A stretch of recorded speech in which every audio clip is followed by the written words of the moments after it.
আজ তোমাদের জন্য নিয়ে এসেছি একদম খাস্তা মুচমুচে আর ভীষণই সুস্বাদু চিকেন সিঙ্গারা, যা একবার খেলে বারবার খেতে ইচ্ছা করবে। বাইরে থেকে খাস্তা আর মুচমুচে আর ভেতরে মশলাদার জুসি চিকেনের পুরে ঠাসা। কালে চা হোক বা বন্ধুদের সাথে আড্ডা গল্প, সবকিছুর সাথে এই চিকেন সিঙ্গারা সত্যি কোনো তুলনাই নেই। প্রতিটি কামড়েই পাবে অসাধারণ স্বাদ, এমন চিকেন সিঙ্গারা যা সকলের মন জয় করে নেবে। নমস্কার, বেঙ্গলি পাকশালায় তোমাদের সকলকে স্বাগত। চলো তাহলে দেখে নেওয়া যাক আজকের এই দারুণ স্বাদের চিকেন সিঙ্গারা রেসিপি। একদম খাস্তা মুচমুচে চিকেন সিঙ্গারা বানানোর জন্য ময়দা মাখাটা কিন্তু ভীষণই গুরুত্বপূর্ণ। আর এই ভিডিও চলাকালীন আমি এমনই কিছু টিপস দেবো যাতে চিকেন সিঙ্গারাগুলো ভীষণই খাস্তা তৈরি হবে, তাই স্কিপ করে কিন্তু একদমই দেখো না। প্রথমে আমি একটা পাত্রের মধ্যে নিয়ে নিয়েছি 1.5 বাটি পরিমাণে ময়দা, স্বাদ অনুযায়ী লবণ আর দিয়ে দিচ্ছি 1 চামচ আজওয়াইন। এতে করে টেস্টটাও খুব ভালো হবে আর আমাদের চিকেন সিঙ্গারাগুলো আর হজমেও কিন্তু সাহায্য করবে। এরপর আমরা চিকেন সিঙ্গারা খাস্তা করার জন্য দিয়ে দিচ্ছি এখানে ডালডা ঘি। দেখো আমি আজকে ডালডা ঘি আর সাদা তেল দুটো একসাথে দেবো, চাইলে তোমরা কিন্তু শুধু তেল দিয়েও করতে পারো। এখানে আমি ডালডা ঘি দিলাম 2 চামচ আর সাদা তেল দিলাম 1 চামচ। এখন ঘি আর তেল খুব ভালো করে আমরা ময়দার সাথে মিশিয়ে নিচ্ছি। মনে রাখবে ময়াম যত ভালোভাবে দেয়া হবে ততই কিন্তু ভালো আমাদের খাস্তা হবে আমাদের সিঙ্গারাগুলো। খুব ভালো করে দেখো আমি ময়ামটাকে ময়দার সাথে মেখে নিচ্ছি, খুব সুন্দর করে মেখে নিতে হবে পুরো ময়দার মধ্যেই। তারপরে ময়দাটা এইভাবে হাতের মধ্যে মুঠো করবে। যদি দেখো যে এইরকম একটা শক্ত মন্ড হচ্ছে তাহলে বুঝবে যে আমাদের ময়ামটা দেয়া একদম পারফেক্ট হয়েছে। তো তোমরা দেখতেই পাচ্ছ আমি কিন্তু হাতের মধ্যে এইভাবে মুঠো করছি, তারপরে একটু প্রেস করলেই ভেঙে যাচ্ছে। বুঝতে হবে যে আমাদের ময়ামটা খুব ভালোভাবে দেয়া হয়েছে। যদি প্রয়োজন পড়ে তোমরা আরো 1 চামচ সাদা তেল কিন্তু অ্যাড করতে পারো। মানে ময়ামটা কিন্তু খুব ভালো করে দিতে হবে একদম খাস্তা মুচমুচে সিঙ্গারা তৈরি করার জন্য। ময়ামটা খুব ভালো করে দেয়া হয়ে গেছে। এখন অল্প অল্প করে জল দিয়ে আমরা মতো করে ময়দাটাকে মেখে নিচ্ছি। লুচি পরোটা বানানোর মতন অত কিন্তু নরম করে ময়দাটা মাখলে হবে না, একটু শক্ত করে মাখতে হবে। আর এই ময়দাটা মাখতে কতটা জল লেগেছে সেটা আমি তোমাদের পরে দেখিয়ে দিচ্ছি। আর তোমরা দেখে বুঝতেই পারছো যে ময়দাটা দেখো আমি কতটা শক্ত করে মেখেছি। এখন একটা কাপড়কে ভিজিয়ে নিয়েছি আর এখন এই ভিজে কাপড় মুড়িয়ে আমরা ময়দাটাকে রেখে দেবো রেস্টে। ময়দা কিন্তু অবশ্যই রেস্টে রাখতে হবে, তবেই কিন্তু সিঙ্গারাগুলো একদম পারফেক্ট দোকানের মতন হবে। আর জলের পরিমাণটা দেখো এখানে হাফ বাটিও কিন্তু জল আমার লাগেনি। অন্যদিকে চলো চিকেন সিঙ্গারার জন্য আমরা পুরটাকে রেডি করে নেব, মানে চিকেনের পুর। তো চিকেনের পুর বানানোর জন্য আমি এখানে চিকেন নিয়ে নিয়েছি আর চিকেনটাকে কিন্তু আমি দোকান থেকে কাটিয়ে আনিনি। আমি বাড়িতেই বোনলেস চিকেনকে এইভাবে একটা চপারের সাহায্যে ছোট ছোট করে চপ করে নিচ্ছি। চাইলে তোমরা কিন্তু দোকান থেকে চিকেন কিমাও নিয়ে আসতে পারো, যেটা তোমাদের সুবিধা হবে। তো দেখো চিকেনটাকে আমি সুন্দর করে দেখো চপ করে নিয়েছি।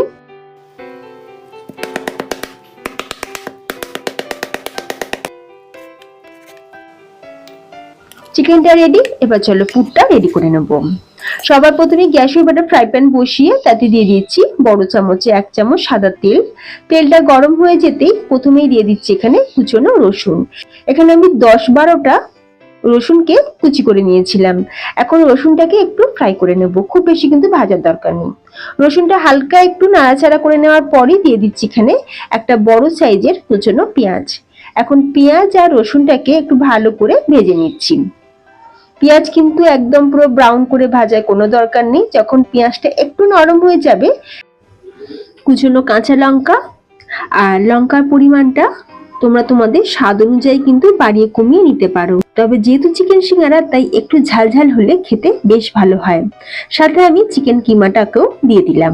গ্যাসের ফ্লেমটা আমি মিডিয়ামে রেখেছি আর মিডিয়াম ফ্লেমেই আমরা চিকেনটাকে পেঁয়াজ রসুনের সাথে একটু ভালো করে ভেজে নেব। চিকেনটা ভাজতে ভাজতে দেখবে জল ছাড়তেও শুরু করবে।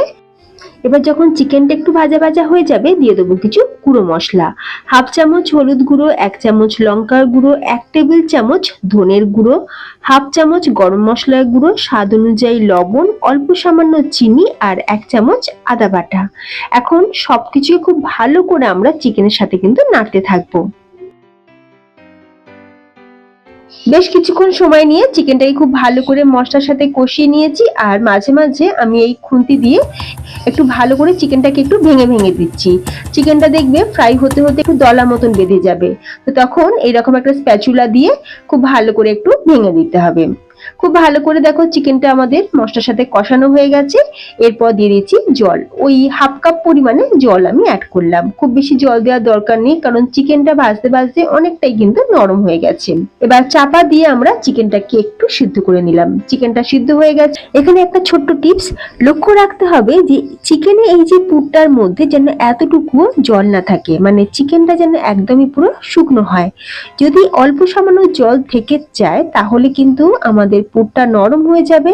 যখন আমরা সিঙ্গারাটা তৈরি করব বা যখন আমরা সিঙ্গারাগুলোকে ভাজবো তখন কিন্তু ভেঙে যেতে পারে, পুরটাও বেরিয়ে আসতে পারে। তাই পুরটা এমনই তৈরি করতে হবে যাতে চিকেনটার মধ্যে একদমই পুরো জল জলে ব্যাপারটা না থাকে। এবার আসবে সিঙ্গারার মধ্যে টুইস্ট।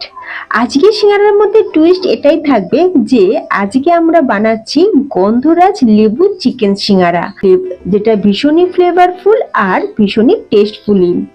দেখো কিছুই না, সেই জন্য আমি সবার শেষে অ্যাড করে দিচ্ছি কুচনো ধনেপাতা, গন্ধরাজ লেবুর জেস্ট, মানে গন্ধরাজ লেবুর খোসার যে সবুজ অংশটা সেটাকে গ্রেট করে দিলাম, আর দিয়ে দিচ্ছি অল্প সামান্য গন্ধরাজ লেবুর পাতা কুচি, অল্প সামান্য, মানে দুটো আমি পাতা কুচিয়ে নিয়েছিলাম সেটা দিলাম। আর দিয়ে দেবো গন্ধরাজ লেবুর রস, হাফ গন্ধরাজ লেবুর রসটা দিয়ে দিলাম। একটু চটপটা টেস্ট আনার জন্য দিয়ে দিচ্ছি এখানে বিট লবণ। ব্যাস, এই যে আমরা গন্ধরাজ লেবুর রস, পাতা আর গন্ধরাজ লেবুর জেস্ট আমরা যেটা ব্যবহার করলাম, এই চিকেন সমোসার টেস্ট যে একদম কোন লেভেলে যাবে সেটা তোমাদের ধারণার বাইরে। বাড়িতে একবার এইভাবে গন্ধরাজ লেবু চিকেন সিঙ্গারা বানিয়ে খেয়ে দেখো, স্বাদ মুখে লেগে থাকবে। গ্যাসের ফ্লেমটাকে অফ করে দিয়ে 2 মিনিট চাপা দিয়ে রেখে দিচ্ছি। 2 মিনিট পর একটা পাত্রেতে ঢেলে রাখলাম পুরটা ঠান্ডা হওয়ার জন্য। দেখো পুরটা তো আমাদের রেডি হয়ে গেছে। এখন আমরা ডোটাকে দেখে নেব। ময়দার এই যে ডোটা আমরা যতটা শক্ত করে মেখেছিলাম তার থেকে কিন্তু অনেকটাই নরম হয়ে গেছে। কারণটা কি বলতো? কারণ এটাই যে ডোটাকে আমরা ভিজে কাপড় দিয়ে মুড়িয়ে রেখেছিলাম। এখন কিচেন স্ল্যাপের উপরে ময়দার এই ডোটাকে রেখে আরো একবার ভালো করে একটু মেখে নিলাম। মাখা হয়ে যেতে সুন্দর করে আমরা এটাকে লেচি কেটে নিচ্ছি। আর তোমরা দেখতেই পাচ্ছ লেচির সাইজগুলো খুব বেশি কিন্তু ছোট করে আমি লেচি কাটিনি, একটু বড় করে লেচি কেটে নিয়েছি। এখন একটা লেচি নিয়ে বাকিগুলোকে আবারও আমি ভিজে কাপড় জড়িয়ে রেখে দিচ্ছি। এতে করে লেচিগুলোর উপরের অংশটা কিন্তু শক্ত হয়ে যাবে না, অবশ্যই কিন্তু ভিজে কাপড় জড়িয়ে রাখতে হবে। এখন একটা লেচিকে আমি লম্বা করে বেলে নিলাম।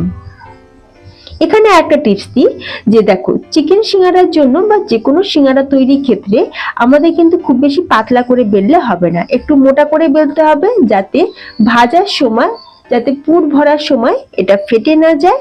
তো একটু মোটা করে দেখো বেলে নিয়েছি। এরপর আমি মাঝখান থেকে অর্ধেক করে কেটে নিলাম। তারপরে এক টুকরোর মধ্যে আমি জল লাগিয়ে নিলাম। খুব ভালো করে দেখো জলটাকে মাখিয়ে নিয়েছি।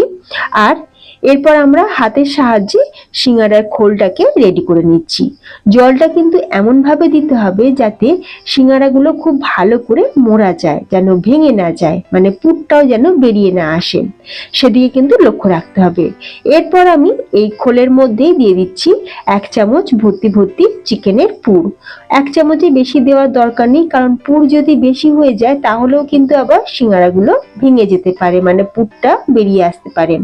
তো আমি এখানে 1 চামচ পুর ভর্তি ভর্তি করে দিয়ে দিলাম। তো দেখো এইভাবে আমি মুড়ে দিলাম। তো একটা সিঙ্গারা কিন্তু আমাদের তৈরি হয়ে গেল। একই রকম ভাবে আরো একটা করে আমি তোমাদের দেখাচ্ছি। এইটার মধ্যেও, এই সিঙ্গারার খোলের মধ্যেও কিন্তু জল লাগানো ছিল আর একটা সাইডে জল লাগানো ছিল না, তো সেখানেও একটু জল লাগিয়ে দিলাম। তারপরে সেই দিকটাকে ভালো করে মুড়ে দিচ্ছি। খুব ভালো করে মুড়ে দিতে হবে। এই যে দেখো ফ্রেন্ডস, ঠিক এইভাবেই কিন্তু হাতের সাহায্যে একটু চেপে চেপে মুড়ে দিতে হবে। তারপরে ভেতরে আমরা পুরটাকে ভরে দেব। কিছুদিন আগেই আমি আলু ছাড়াই ডাল দিয়ে, মানে ছোলার ডাল দিয়ে কিভাবে খুব সহজেই সিঙ্গারা বানিয়ে নিতে পারবে তারও একটা ভিডিও দিয়েছিলাম, যেটা আমার অনেক বন্ধুদের খুব পছন্দ হয়েছিল। আশা করি সেই রেসিপিটার মতনও কিন্তু আজকের এই চিকেন সিঙ্গারা রেসিপিটাও তোমাদের খুবই ভালো লাগবে। তো দেখো ফ্রেন্ডস, কথা বলতে বলতে আমি কিন্তু আরো একটা রেডি করে নিলাম। একই রকম ভাবে আমি সবকটা সিঙ্গারাকেই প্রথমে রেডি করে নিচ্ছি। আর যতগুলো সিঙ্গারা তৈরি হবে সবকটাতেই কিন্তু আমি ভিজে কাপড় দিয়ে মুড়িয়ে রাখবো, মানে একটা তৈরি হয়ে গেলে ভিজে কাপড় দিয়ে মুড়িয়ে রাখবো, খোলা কখনোই কিন্তু রাখা যাবে না। তো দেখো সিঙ্গারাগুলো কিন্তু আমি রেডি করে নিলাম।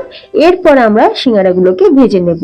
তবে তার আগে তোমাদের দেখাচ্ছি অল্প একটুখানি যে আমার লেচি বেঁচে গেছিল, তো আমি সেগুলোকে দিয়ে এইভাবে একটা ছোট ছোট মিনি সিঙ্গারার মতন করে শেপ দিয়েছি। কিছু একটা দুটো প্যাটিসও বানিয়েছি, আর একটা পুলি পিঠের মতন আমি শেপ দিয়েছি। মানে এগুলো আমি আমার মেয়ের জন্যই করেছি, কারণ ছোট ছোট দেখতে কিন্তু ভীষণ কিউট লাগছে, আর ইচ্ছা হলো তাই করে নিলাম এগুলোকে। এরপর আমরা সিঙ্গারাগুলোকে ভেজে নেব। তো ভেজে নেওয়ার জন্য আমি তেলটাকে হালকা গরম করে নিয়েছি। তেল কিন্তু খুব বেশি গরম করে ফেলবে না। তেল যদি খুব বেশি গরম হয়ে যায় তাহলে সিঙ্গারার ওপরে যে কোটটা সেটা কিন্তু একদম পুরো লাল হয়ে যাবে, ভেতর থেকে কাঁচা থেকে যাবে, খাস্তাও হবে না।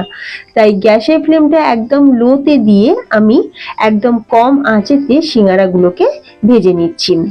সিঙ্গারাগুলো ভাজার জন্য কিন্তু তেলের টেম্পারেচার একদমই হাই থাকলে হবে না, হালকা গরম হবে সেই সময় কিন্তু সিঙ্গারাগুলোকে তেলের মধ্যে দিতে হবে। তেলেতে দেওয়ার সাথে সাথে কিন্তু নাড়াচাড়া করা যাবে না, তাহলে ভেঙে যেতে পারে। 1 মিনিট অপেক্ষা করার পর আমি চামচের সাহায্যে এইভাবে ঘুরিয়ে ঘুরিয়ে সিঙ্গারাগুলোকে উল্টে পাল্টে দিচ্ছি। তো দেখো ফ্রেন্ড, সিঙ্গারাগুলো কিন্তু আমার ভাজা হয়ে গেছে। গ্যাসের আঁচ কিন্তু আমি প্রথমে লোতে রেখেছিলাম, তারপর আমি এটাকে মিডিয়ামে রেখে সিঙ্গারাগুলোকে ভেজে নিলাম। তো খাস্তা মুচমুচে গন্ধরাজ লেবু চিকেন সিঙ্গারা আমাদের একদম রেডি। তো এইরকম নতুনত্ব ভাবে সিঙ্গারা রেসিপি তোমরা একবার বাড়িতে ট্রাই করে দেখো। গন্ধরাজ লেবু চিকেন কিন্তু আমরা অনেকেই বাড়িতে বানাই, যেটাকে লেমন চিকেন বলা হয়। তো একবার এইভাবে সিঙ্গারা বানিয়ে খেয়ে দেখো। গন্ধরাজ লেমন চিকেন সমোসা কিন্তু আমাদের একদম রেডি। গরম গরম সার্ভ করো, চা বা কফির সাথে খেতে কিন্তু দুর্দান্ত লাগবে। সসের সাথেও কিন্তু ফাটাফাটি লাগে খেতে। তো তোমরা কবে বাড়িতে এই নতুন রেসিপিটা ট্রাই করছো অবশ্যই কমেন্টে জানিও। ভালো লাগলে সেটাও কিন্তু কমেন্ট করে জানিও। আর রেসিপিটা যদি খুব ভালো লাগে তাহলে তোমাদের বন্ধুদের মধ্যে শেয়ারও করে দিতে পারো। আর দেখে নিশ্চয়ই তোমরা বুঝতেই পারছো যে কতটা খাস্তা হয়েছে। দেখো পুরো সিঙ্গারাটাই কিন্তু আমি তোমাদের ভেঙে দেখাচ্ছি। চ্যানেলটা এখনো না সাবস্ক্রাইব করা থাকলে আজই চ্যানেলটা সাবস্ক্রাইব করে পাশে থাকা বেল আইকনটা প্রেস করে রাখতে পারো এই রকমই নতুনত্ব রেসিপি পাওয়ার জন্য। তাহলে ফ্রেন্ডস, আজকের মতন ভিডিওটা এখানেই শেষ করলাম। সকলে ভালো থেকো, ধন্যবাদ।